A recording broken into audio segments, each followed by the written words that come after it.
तो फ्रेंड्स, आज के इस वीडियो में बात करेंगे रेडियन और स्टेरेडियंस यूनिट्स। जिस तरीके से 7 फंडामेंटल जो क्वांटिटीज़ हैं और उनकी यूनिट्स हैं वो लास्ट वीडियो में मैंने डिस्कस किए थे। इसके अलावा यहाँ पर 2 और यूनिट्स हैं मेजरमेंट की, रेडियन और स्टेरेडियन। तो क्या है ये स्टेरेडियन और रेडियन, आज इस पर बात करेंगे। तो आइए समझते हैं इस वीडियो के माध्यम से। वीडियो कैसा लगा कमेंट सेक्शन में आप ज़रूर बताएं। चैनल पर नए हो तो चैनल को सब्सक्राइब करके लाल कलर वाली बेल आइकन को प्रेस जरूर करें। तो आइए देखें, स्टार्ट करते हैं। तो सबसे पहले यहाँ पर अगर बात करें कि रेडियन, जिस तरीके से आप लेंथ को मीटर से और मास को केजी से और टाइम को सेकंड से, और ऐसे ही जो 7 फंडामेंटल क्वांटिटीज थे उनके यूनिट्स पर मैंने चर्चा किए थे, उसी तरीके से यहाँ पर रेडियन और स्टेरेडियन यूनिट्स हैं, जो कि एक मेजरमेंट है। किस चीज़ की ये यूनिट्स हैं, कैसे इसका यूटिलाइज, क्या इसका बेसिक फार्मूला क्या है, इन सभी पर बात करने वाले हैं। तो सबसे पहले इसको समझते हैं रेडियन। तो सबसे पहले यहाँ बात करेंगे कि radian, what is the radian.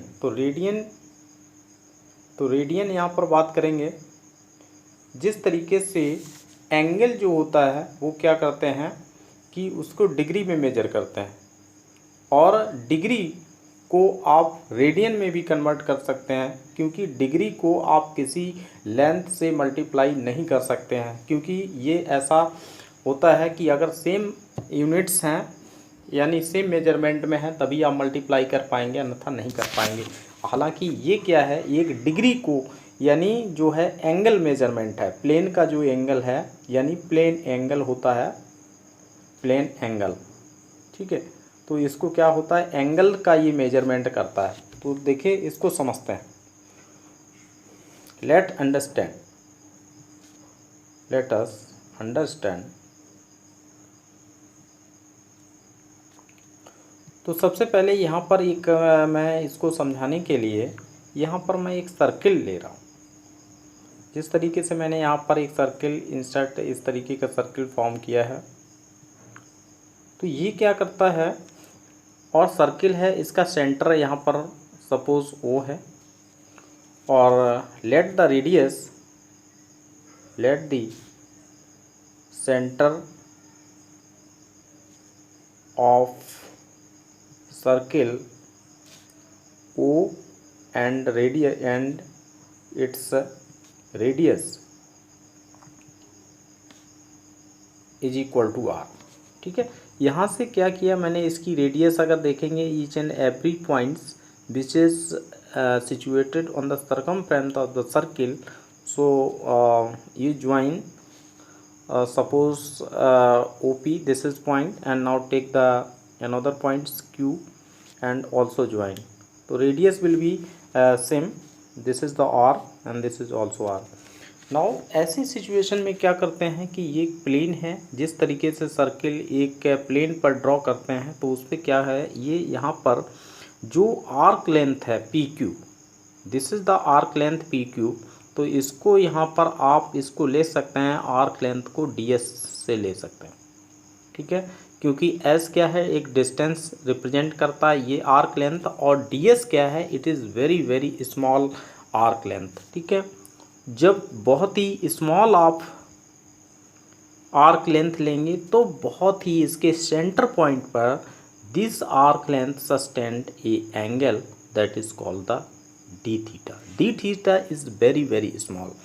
देखिए यहाँ पर क्या है कि जिस तरीके से हम यहाँ पर जो डी थीटा लिया है, तो डी थीटा है क्या है, बहुत ही very very small angle sustained at the centre, why the DS is the very small arc length, ठीक है।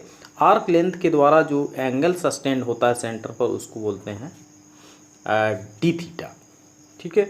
तो विशेष याद ये रखना है, क्योंकि ये D मैंने इस वजह से लिया है, D ये डिफरेंशिएट को रिप्रेजेंट करता है। अगर हम इसको इंटीग्रेट, डी थीटा को इंटीग्रेट कर देंगे तो पूरा angle sustained at the centre पर आ जाएगा बाय द आर्क लेंथ, ठीक है। तो ये जिस तरीके से आगे आप 11th और 12 में इंटीग्रेशन का यूटिलाइज करके बहुत सारे जो गॉसियन थ्योरम है उसके बारे में भी स्टडी करेंगे। तो यहाँ पर डिफाइन करते हैं, तो this is the radian is the relation between D theta and D S and arc, ठीक है, यानी relation among the D theta angle and D arc length and the radius.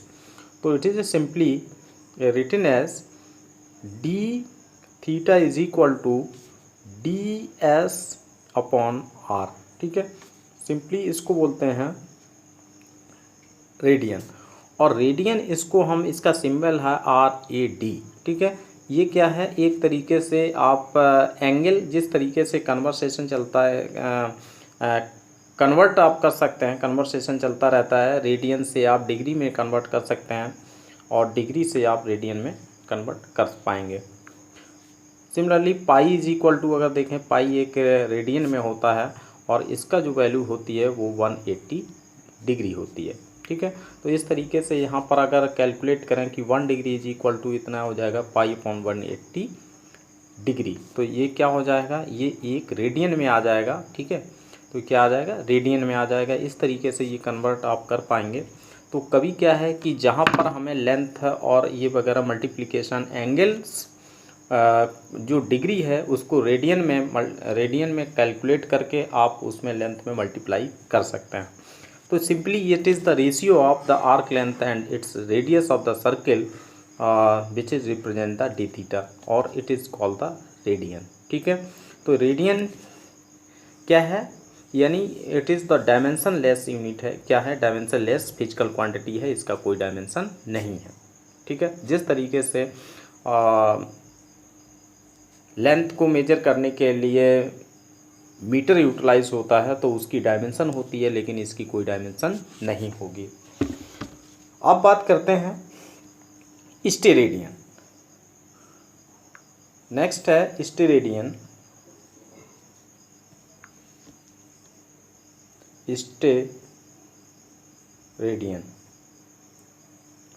Steradian को हम अगर रिप्रेजेंट करते हैं तो SR से रिप्रेजेंट करते हैं, ठीक है, या पूरा कभी कभी स्टेरेडियन आप लिख सकते हैं।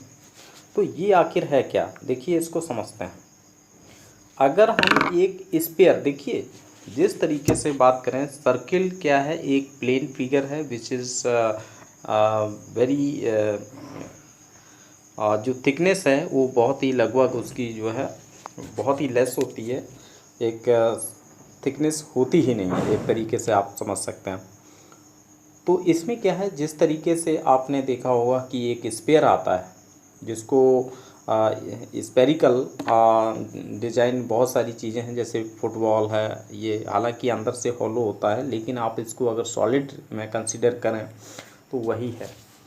तो यहाँ पर हम एक स्फीयर लेते हैं और स्फीयर का कोई एक हम क्या कर देंगे, इंटरसेप्टेड एरिया लेंगे। तो इंटरसेप्टेड एरिया की बात करें तो intercepted late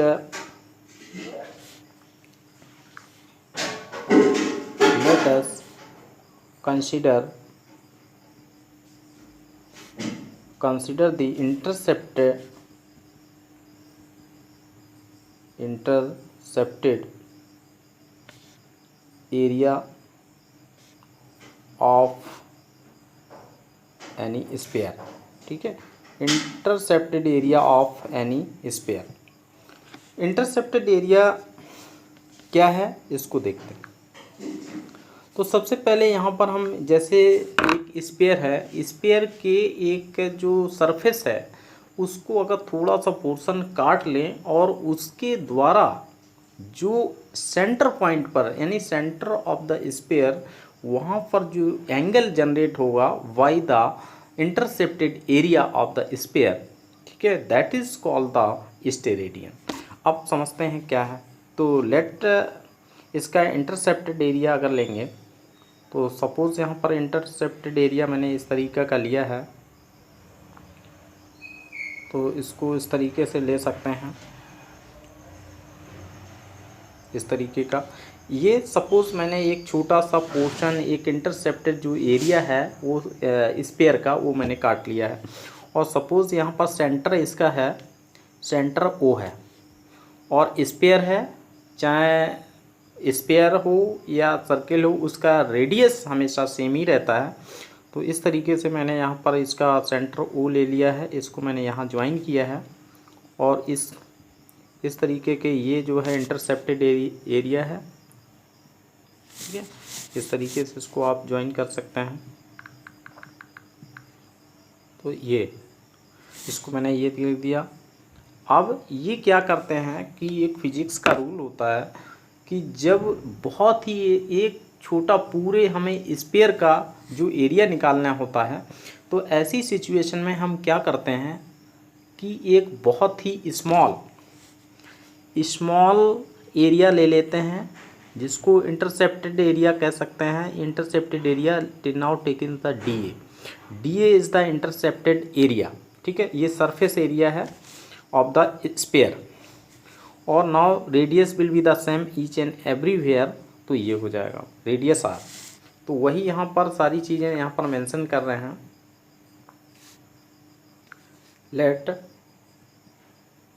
the radius of sphere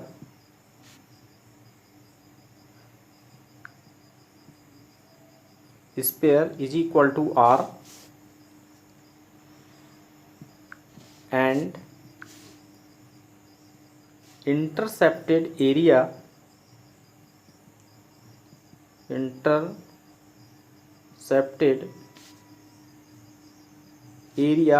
DA, जो इंटरसेप्टेड एरिया जो DA है, ये वाला जो मैंने DA लिखा है, ये क्या करेगा, सेंटर ऑफ द स्फीयर पर एक एंगल सस्टेन करेगा और that is angle is known as, इसको बोलते हैं D omega.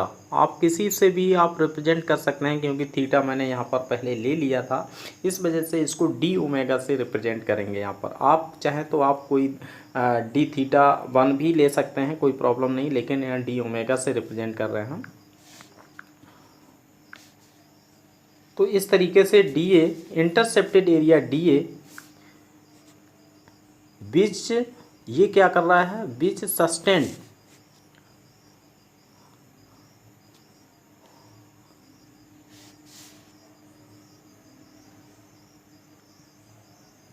Which sustained angle,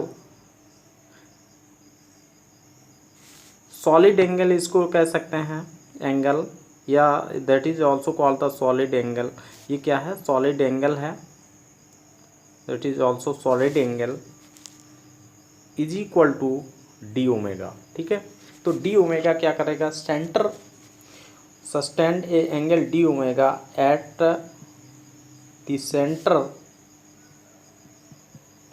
centre of sphere, ठीक है। क्योंकि यहाँ पर स्फीयर में ही केवल जिस तरीके से उसमें जो रेडियन है वो सर्किल की जो सरकमफ्रेंस का एक छोटा सा पार्ट ले लेते हैं, that is called the arc length, और वो एंगल सस्टेंड करेगी सेंटर पर, that is called the radian. और जब स्फीयर की बात करेंगे तो यहाँ पर क्या होगा, उसका जो इंटरसेप्टेड एरिया होगा यानी सरफेस एरिया एक स्मॉल होगा, जो DA मैंने यहाँ पर लिया है, ठीक है। इंटरसेप्टेड एरिया जो DA होगा वो क्या करेगा, एंगल जो सस्टेंड करेगा यहाँ पर centre of the sphere, that is called the D omega, ठीक है। तो उसको D omega at the centre, तो सेंटर ऑफ स्फीयर, ठीक है, सेंटर ऑफ स्फीयर पर क्या करेगा, इसको डी ओमेगा जनरेट करेगा। तो अब इसमें रिलेशन क्या होगा, यानी यहाँ पर रिलेशन यहाँ पर कैलकुलेट करके निकालेंगे। तो रिलेशन क्या डिफाइंड होगा, यानी D omega is equal to ये हो जाएगा DA यानी इंटरसेप्टेड एरिया एंड इसके रेडियस R² की इक्वल होगा, ठीक है। तो यानी यहाँ पर डेफिनेशन एक और आप जनरेट कर सकते हैं कि D omega it means that the steradian is equal to the ratio of the surface area यानी intercepted surface area of the sphere and the square of its radius, क्या होगा, इसके रेडियस के स्क्वायर का ये क्या होगा, रेशियो होगा। It is also the dimension less. ठीक है, इसकी भी कोई डायमेंशन नहीं होती है, ये क्या होगी, डायमेंशन लेस क्वांटिटी मेजर जब भी करेंगे तो इसकी कोई डायमेंशन नहीं होगी। ठीक है, तो ये इसका एक बेसिक फार्मूला आया। इसको आप जब भी इसका सिंबल है तो एस आर से रिप्रेजेंट करते हैं। This is the symbol. ठीक है, ये सिंबल है, इस तरीके से इसको रिप्रेजेंट करते हैं एस आर से।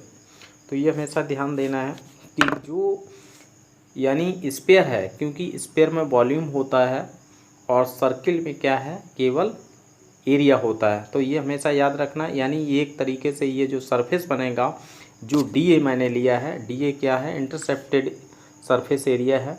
यहाँ पर जो D A intercepted surface area है वो क्या करेगा, एक सेंटर ऑफ द स्पेयर पर डी ओमेगा जो एंगल सस्टेन करेगा, solid angle, that is called the solid angle, उसको सॉलिड एंगल बोलते हैं। तो ये क्या करेगा, इसको सस्टेन कर देगा, दैट इज़ कॉल्ड द यही होगा ये solid angle is equal to D A upon R square. ठीक है, तो ये बेसिक इसका कॉन्सेप्ट है। तो इसका यूटिलाइजेशन, अब इसको डी ओमेगा है, अगर आप इसको